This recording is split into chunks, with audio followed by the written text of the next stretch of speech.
I feel very happy. Yesterday was the best day of my life. Long live Egypt! Long live Egypt! That was the joyous cry that rang through Toronto's Yonge and Dundas Square on Saturday. End of corruption, end of emergency law. All of these things need to come into play right now, and it's going to take time. Gone were the angry and desperate howls for change, replaced with cries of celebration for the end of what many Egyptians saw as a 30-year dictatorship. But I think this is a huge relief for the Egyptian people. It's going to take them a little bit to finish celebrating and then get down to the work of actually going through with the transition period to get the country back on track.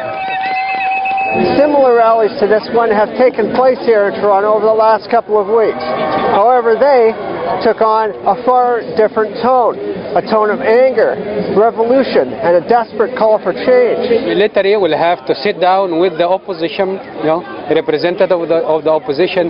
The opposition, all the movement have several demands. Economic reform, education reform, social reform, there's an end of corruption, end of emergency law. The list of demands made by the Egyptian people have been consistent since the protests began.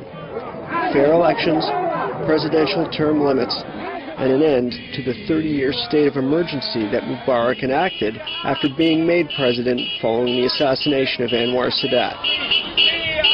We were trying to supply them with energy. We couldn't be there in person, but we're giving them energy in spirit, in heart, in mind, in soul, doing whatever we could from the outside for those who couldn't make it to Egypt themselves. For the Toronto Sun, I'm Terry Davidson.